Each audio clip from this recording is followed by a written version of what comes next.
아래는 최근 미 캘리포니아 로스엘토스 하인즈 프레스 신문에 기록된 내용으로 한국전쟁 기간 중 UFO와 조우한 당시 미공군 조종사의 증언을 소개한 것이다. 한국전쟁이 한창이던 1952년 5월 26일에 미공군 소속의 F-94 전투기 스타파이어기가 북한 상공에서 UFO와 갑자기 조우한 후 그것을 추격해간 사건이 있었다. 이 사건은 지상의 레이더 관찰자와 공군 조종사 두 사람이 동시에 증언한 사안으로 기록되었고, 미공군의 UFO 조사 프로젝트였던 블루북 프로젝트에도 52쪽과 85쪽에서 언급되고 있다. 한국전쟁 당시 UFO 출현 사건은 잦았고, 특히 미 공군의 공식 보고된 사례만 30사건에 달한다. 마틴이라는 닉네임을 쓴 예비역 미 공군 장교는 한국전쟁 정전 후 당시 UFO 조우 보고서를 미국 내 민간 UFO 단체에 제시했다. 이 보고서에는 당시 미공군 조종사의 실제 이름은 보안상 삭제되어 있었다. 아래는 당시 목격자인 조종사의 증언 내용이다.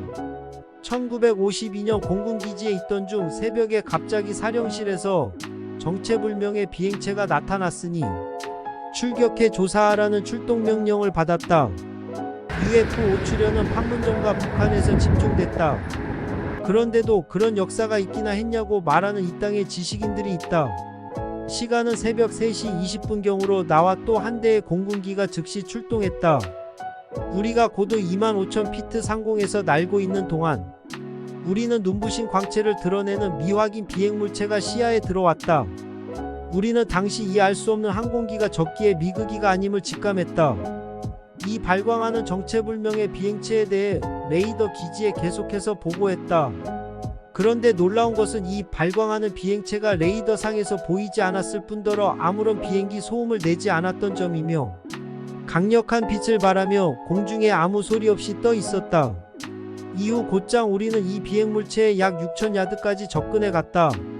그러자 이 소리 없이 발광하는 거대 비행체가 갑자기 속도를 높여 출발하기 시작하더니 사라지기 시작했고, 이에 놓칠세라 우리는 속도를 250노트 이상 높이며 추격해 갔다. 그러나 그 물체는 15초 만에 수만 피트를 급상승했다. 매우 빠른 속도로 날아가기 시작한 점이다. 만약 우리의 항공기가 그런 급격한 속도 변화를 일으킨다면 우리는 공중 폭발할 것이다. 당시 정체불명의 비행물체는 일체의 적대적 행위를 보이지 않았으며 마치 우리들을 관찰하는 듯 해보였다.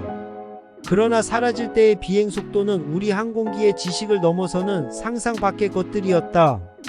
한국전쟁 기간 미 공군은 최근 압록강 대홍수 피해를 입은 북한 신의주 상공에서 종 모양의 UFO와 조우했고, 당시 사진이 아직도 한국 UFO 연구협회에 전해온다.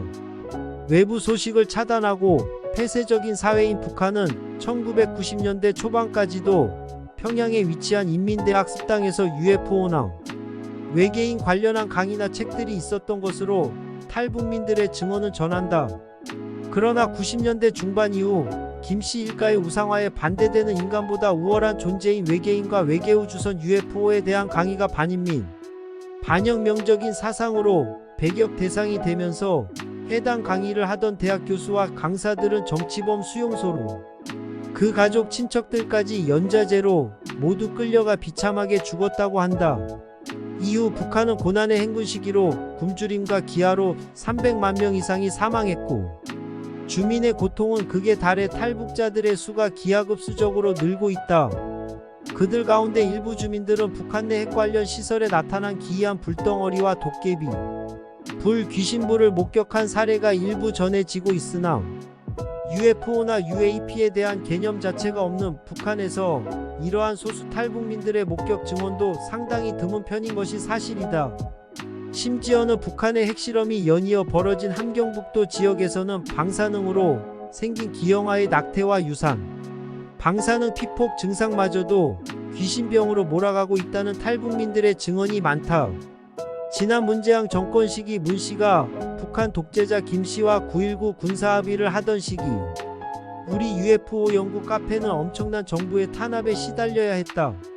다음넷과 네이버 포털 연구 카페에 실린 평양 UFO 관련 기사는 운영자도 모르게 무차별 삭제됐고, 다음 넷의 경우 갑작스런 실명제 시행으로 회원수가 1만 명 이상 사라졌다. 이에 대한 설명과 해명이 전무했다. 이후에도 지인을 통해 당시 문재양 정부가 UFO 관련 기사를 연재하며 그냥 두지 않겠다는 반협박질을 해와 충격을 먹었다. 연이은 사건을 통해 우리 연구소 카페는 대한민국의 진보좌파 정부가 UFO와 UAP 분야를 극도로 혐오하는 세력임을 절실하게 깨달았다. 북한의 전주 김씨 독재자들의 우상화에 반대되는 우월한 UFO나 외계인의 존재는 있어서는 안 되는 부르조아 반사회주의 반동 세력들이라는 김정은의 지시 때문이었을까? 한국의 UFO 분야에도 자칭 진보좌파 민주투사들이 많은 것으로 안다.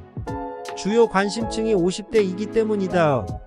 MZ세대 관심 자체가 없다. 하지만 1년에 우리 카페에서 벌어진 사태를 보고 다시금 생각해 보셨으면 한다. 1950년 북한이 가짜 김일성이 벌인 6.25 남침 전쟁으로 발생된 한국전쟁 기간 미국 육군은 강원도 철원 지역에서 UFO와 인류 최초의 전투를 벌였다.